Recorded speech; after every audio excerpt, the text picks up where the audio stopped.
Welcome to the Fantasy NASCAR podcast. I am Pierce Dietrich. You can follow me on Twitter at Race for the Prize, and you can also hop on over to racefortheprize.com.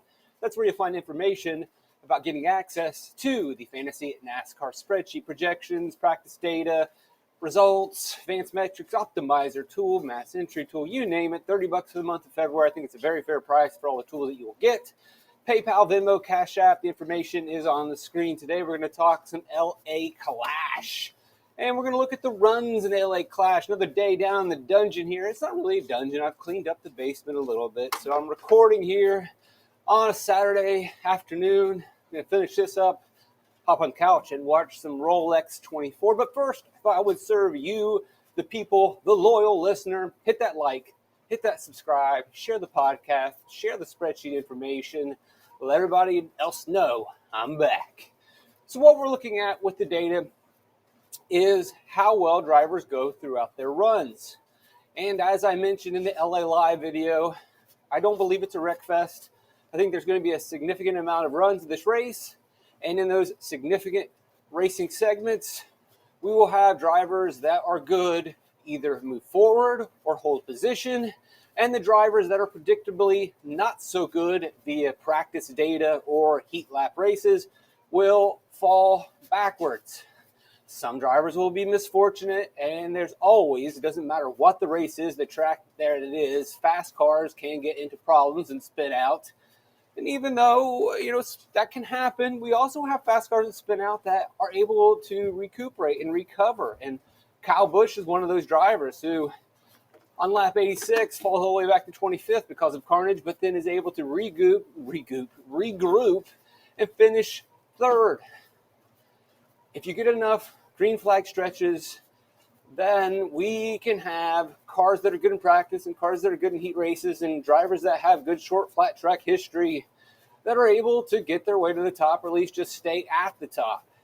And that's predictable. And those are daily fantasy contests worth playing. Yes, some other good drivers may get finishes they don't deserve. That happens at every track. That doesn't mean I can't play this event because of that. So today, let's look at the data. You know that I'm always just messing around, trying to make the sheets better, trying to create a better product for you. And one of the things that I've done is broke down the runs. So we get a 16 flag, green flag run to begin the race. Not bad for a short flat track. And we can see the gains that they can make here. And then we've got section B.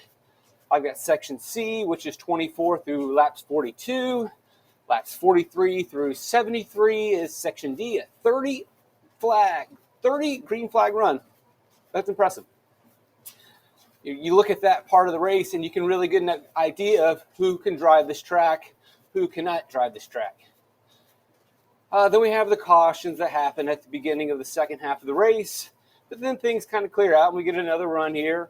Laps 86 through 106. That's 20 green flag laps. That's another good example. A portion to analyze to see who's running well. And you can go through every single lap to see where they go up and where they go down.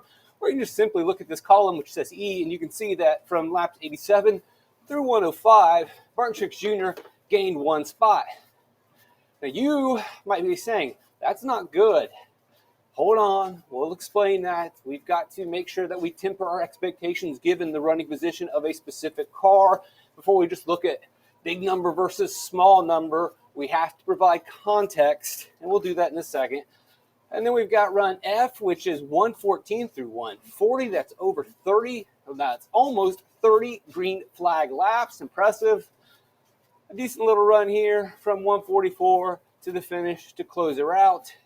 And then you can see I've got all the columns set. So run A, B, C, D, E, F, and G. You can see the sum. Truex only gains 3 spots, but he could only gain 3 spots. He started near the front. So he didn't pass a lot of cars, and you'll say, well, that doesn't mean he's not a good driver. No, he started in the front. He can't pass a lot of drivers. Kyle Busch can gain spots. Austin Dillon could gain spots because they're starting further back. So you don't want to just look at the sum total of positives here and say, oh, Kyle Busch and Austin Dillon were better than Truex. No, that's not the way to look at it at all. That's just there to show you, to give an idea. These are just here to give you an idea of the gains, but you always have to put it in context to where they're running. If you're A, running in the top 5, it's harder to gain spots. B, if you're running in the top 5, there's only so many spots that you can get. So your numbers are going to be smaller. What we really want to look at to get a more, not want to say generalized, but a better perspective of whether a driver was running well, is to just look at positive versus negative runs, which you can see right here. On 5 of Truex's runs, he either held or gained positions. There were 6 green flag runs, and only on 1 of those runs did he lose a spot. That is a better measure than just looking at the raw total number of passes that you made. Every time we dropped the green flag on each run, did you move forward, did you hold your position, or did you fall back? And we can see that Austin Dillon finished second. And you know why Austin Dillon finished second? He never had a negative run. That is a very strong performance. You can ignore that he grabbed 10 spots. That's great. That's awesome. He had the opportunity to grab a lot of spots. Truex never had that opportunity. But Dillon just did not have a bad run. That's impressive. And then we can go a step further if you want to raise the bar a little bit and say, okay, well, how many times did you pass 2 or more cars? How many times did you lose 2 or more spots? Obviously, he didn't lose 2 or more spots any, but he had 2 really good runs where he grabbed a couple spots. Busch had a few more negatives, but you look at his positive double-digit runs, he had 3 runs where he gained 2 spots. You go all the way down here to Kevin Harvick, he had 4 runs where he got a couple spots. Christopher Bell had a really good race in terms of 5 positive runs to just 1 negative run. 3 of those 5 were gains of more than 2. The big problem for him is he had 1 really bad run, which absolutely can happen. 1 spin, and it's going to hurt your lineups. Let's see where that was. It wasn't even a bad run. It was just he got caught in those cautions on lap 86, and that's what knocked him out. So when we had the cautions, it hurt Bell. But if we're just looking at, can this guy get around the track? Does he know what he's doing? Did he have the right car? Absolutely. He did not finish well. His average running position is not going to look great on the stat sheet. But when you break down what he did on specific green flag runs, he was always going forward. He was always making movement. I think he might be a driver that gets overlooked based on just the regular data that's going to be processed, the regular data that's available. His average running position, his loop data is not going to look good. His speed's not going to look that great. But if you look at his specific gains on each run and you break it down like I am doing, which I don't think anyone else is doing, you're going to see that when we go green, he was always going forward. Very strong. Same thing with Chase Briscoe. Similar situation to Christopher Bell. His overall watered down stats, the stats made most available to the public, the stats that are going to get regurgitated by everyone, aren't going to make him look good. But if you break down the numbers and look specifically at each specific run, you're going to see that, yeah, he was pretty good. Even had a monster run here on F. Now, that 7 is often misleading because when you pass 7 cars in the back, you don't want to start doing victory laps. And that goes back to the Truex, looking at the raw numbers. It has to be in context. Truex doesn't have a high number because he can't pass a lot of cars and because he's surrounded by more competitive cars. Often, you see with Kyle Busch gets this 6 and 8. Those are, even though some of these 8 in run F were good passes against good cars. The 6 in run E, those were mainly back markers and drivers that weren't really having the best day. And I'd argue that half of the 8 weren't the most competitive. But the last 4, the last 3, those are top 10 cars that he is passing. Those are strong moves.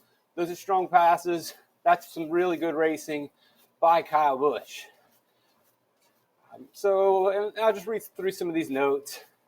So again, the notes on the screen, Martin Truex Jr., his numbers aren't that amazing. But again, what I want you to look at, what I would look at is, I'm just looking for people that maintain position, that don't lose spots and gain spots. I don't want negatives. I don't really need to see you having like a Kyle Busch 6 pass, 8 pass. Slow and steady wins the race. Methodical movements like Austin Dillon. Look, The data does not lie. That is what he did. He didn't make any mistakes. He stayed the course, always moving forward. Just, how does one eat an elephant one bite at a time approach? And that's what Austin Dillon did, never lost. He did have a couple pretty decent runs in Section C and Section F. His teammate, Kyle Busch, also was pretty good. Alex Bowman, you look at his data, like, how did he finish fourth? What in the world? Because he had 3 positive runs, 3 negative runs, 3 of his long runs. He lost more than 2 spots. He was not very impressive on the green flag. I would go as far as say he was not good on green flag runs. He never gained more than 2 spots on a green flag run, and his green flag runs were pretty even. So how the hell did he finish fourth? Well, he's one of the guys that benefited from the chaos in the middle of that race. Look, this is fantasy NASCAR. There's going to be drivers that deserve better, and there's going to be drivers that get what they don't deserve. There are wrecks, there's cautions, and hey, if you were to circle anyone at a short flat track, Mr. Backdoor himself, Alex Bowman, winning at Richmond a couple years ago, winning at Martinsville. Look, all that matters is where you cross in the checkered flag. Now, can he replicate that? I would feel much more comfortable betting on Christopher Bell and Chase Briscoe than I would Alex Bowman, who really backdoored his way into this. Kyle Larson, decent on the runs, never lost more than a spot. He also had some nice gains during a restart wreck. Ryan Preece looked very solid throughout this race. Big moves. So he did basically everything right almost until, one bad run. His one bad run was pretty bad, but he had 5 positive runs, and he also capitalized on some of the restarts. Hamlin got into an issue early, so he fell back, and that's really sometimes all it takes to knock someone out, especially a guy like Denny Hamlin who's just like, it's exhibition, phone it in.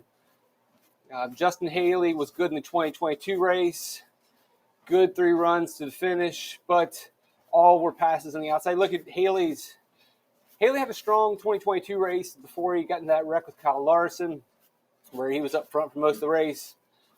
In this race, he came on strong at the end, but those numbers look good. But remember, those are passes in the back of the track. Same thing, Again, I will say with Christopher Bell, some of his big gains are a little bit misleading because he's passing some back markers, but he wasn't getting passed by back markers.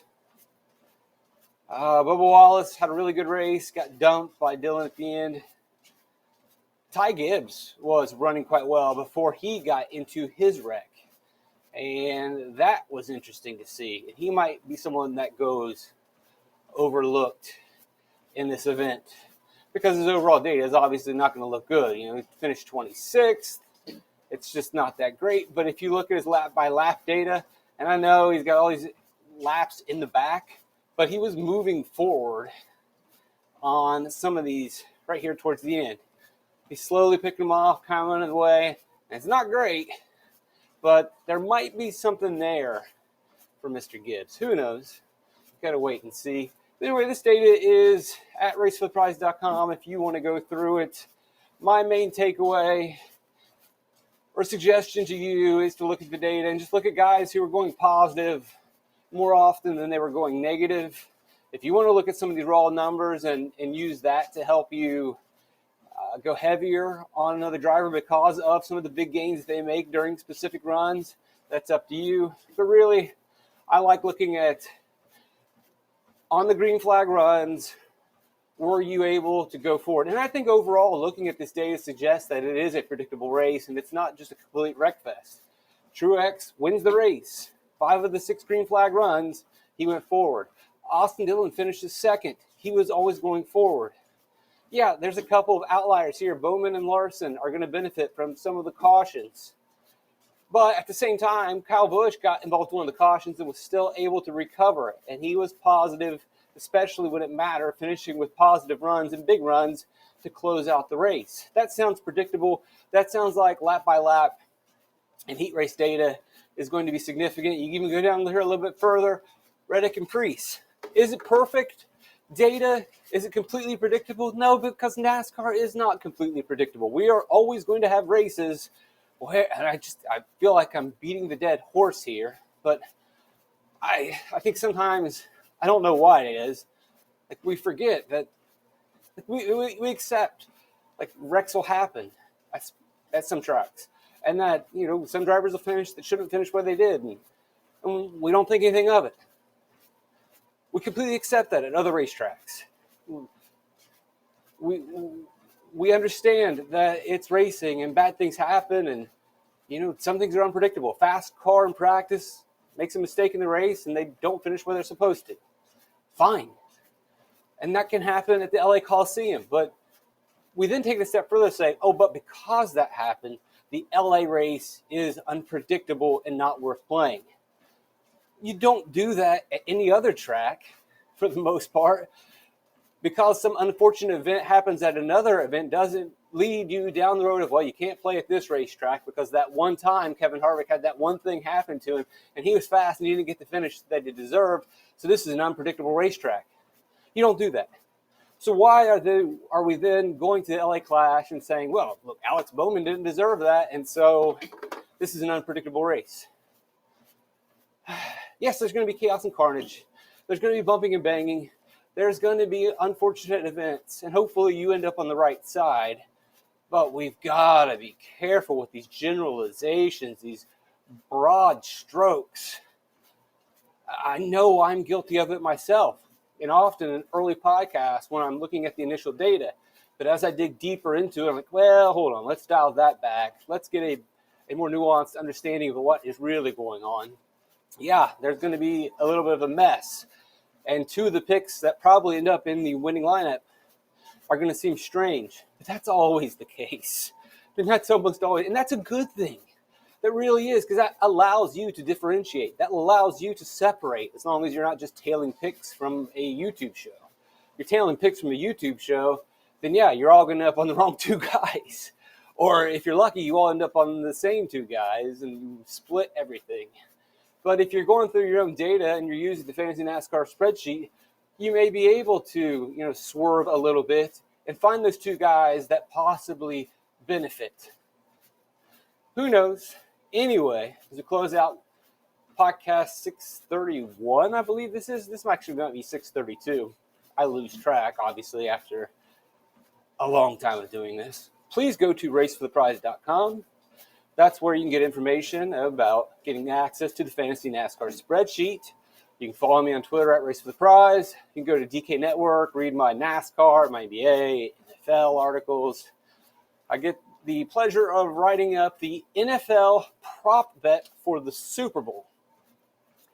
And you can imagine right now what not prop bet, I'm sorry, novelty prop bet. Yeah, prop bets, that's pretty regular. But the novelty prop bet is going to be one of the articles that I get to write. And you know exactly what I'm going to write. You know what the novelty prop market is going to be if Kansas City wins. And I'm going to go for that clickbait. I'm going to go for that SEO, search engine optimization. We're going Taylor Swift novelty prop bets all day and all night. I have to do some T-Swift homework and figure out the best way to approach that. But that's at DK Network. You can see me on their live shows as well on the weekends. Check out the free articles. The spreadsheets at racefortheprize.com. You know the YouTube channel. You're there. You've subscribed on all the platforms, Spotify, Apple. It's out there. You can find me on Twitter. There's also that @Podcast NASCAR account that I will use as well for the Fantasy NASCAR spreadsheet. Thanks for joining me, guys. Trip the lights. Fantastic.